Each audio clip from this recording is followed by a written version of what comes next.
Hey everyone, this is Lomi, and it's been a little bit since I checked in. I took the entire month of July off, and it's probably about time for me to let all of you know what I spent the whole month doing. It was pretty busy, so I spent every morning writing out a big list of everything that I was going to try to get done.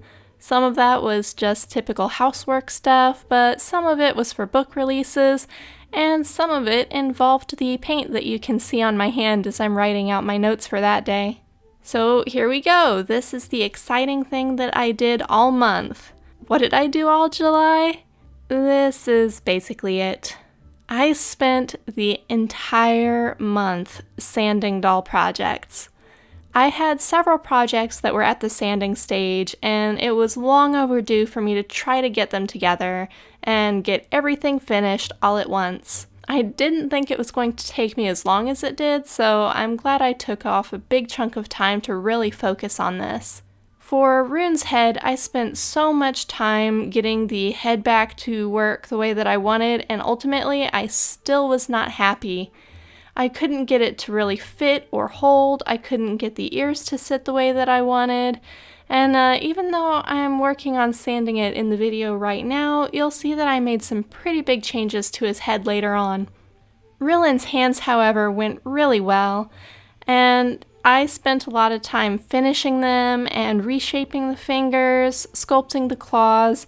I used a lot of different power tools along the way as well, trying to make the sanding faster, but there's really nothing that beats good old-fashioned hand sandpaper. After I had his hands done, the only thing that was left was going to be spraying primer on doll parts to see whether or not they were ready to cast. And that's when the rain started. Fortunately, I came up with plenty of things to keep me busy when it was raining that weren't necessarily doll projects, but one of them was getting my first 3D printer. I got an Ender 3 and set it up, and I've been learning how to print things. I'm still at the stage where I'm fine-tuning stuff and trying to get the print quality to where I really want it to be, but I've used it to make a few things for my dolls that I've wanted to have for a while. One of them was a set of pauldrons for Vaughn that I found on Thingiverse. I've been wanting to make his armor for a while, and that's one of my summer goals, is getting his armor done. But I kept running into problems where I just didn't have the ability to make craft foam as rigid as I needed for some pieces. It turns out that using a hybrid between 3D printing and craft foam should be perfect for what I want. Even though I didn't design these armor pieces, I think they'll work well for my character because they're nice and fancy, and that seems pretty elf-like to me. It'll need a little bit of sanding, and I'm going to blast it with some filler primer, but that has to wait until we have a clear day too. Another fun side project was working on Vaughn's sticker sheet, which will go out with the release of Book 3. I'm not going to share the whole process here because I actually recorded it to make it its own video, but I'll share a little peek at the process. I did a lot of this artwork using my new tablet, and I wasn't really comfortable with it, so it didn't always work as well as I hoped, and you can see I end up moving the wrong layer or clicking wrong buttons sometimes, but it's nice to have that extra time to learn whenever we get new toys.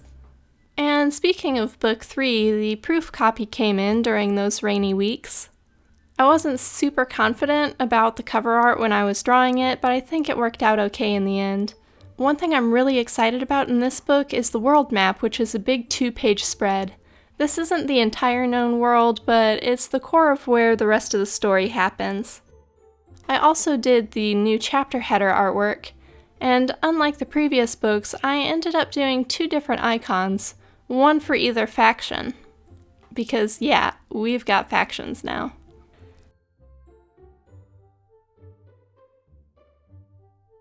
And then finally the sunshine came back. The first few days were way too humid for me to do any painting, but eventually I dragged all of my doll parts out, and I was able to spray everything with primer. That means that Rhyllyn's hands are just about done, they just need a little bit more touch-up, but Rune's head still needs a lot of work.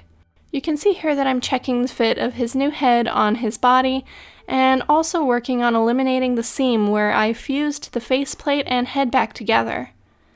After spending a lot of time reading and studying, I ultimately determined that I'm not experienced enough of a sculptor to try to do a good faceplate system yet, even though I was able to replicate the one Fairyland designed for my Feeble 65 Ein.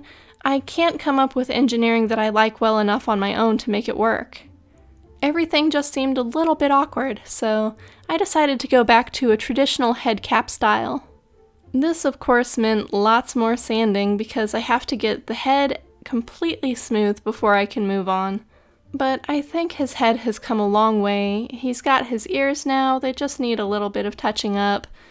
And then it's a matter of filling in some bumps and uneven places that I circled with pencil, and giving the entire head a really smooth finishing sanding.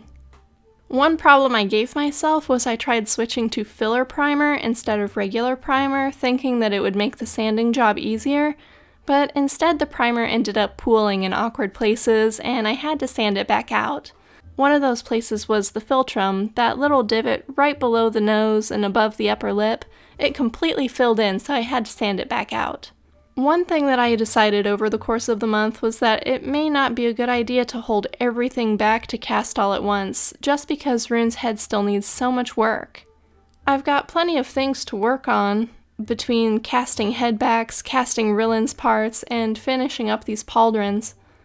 It would be a little silly to keep waiting forever, thinking that I have to have everything done at the same time. It would make things easier as far as pouring silicone goes because silicone has a really short shelf life, but at the same time I can't really move any projects forward unless I go ahead and crack it open and start casting things. But you can see Rhyllyn's hands are looking pretty good. They just need a little bit more primer on the places that I smoothed out a little bit more, and then these will be ready for casting. So, while Rune's head still needs some finishing, I'm going to go ahead and move forward with the Feeble 65 headback that I made for Kit, and also with Rhyllyn's parts so that his mod project can finally be wrapped up. You'll be seeing that in the next couple weeks, but I just wanted to share this.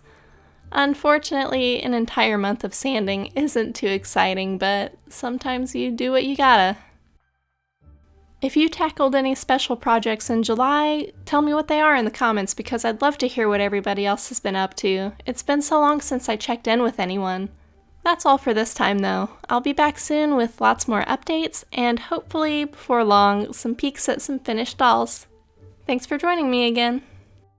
Bye.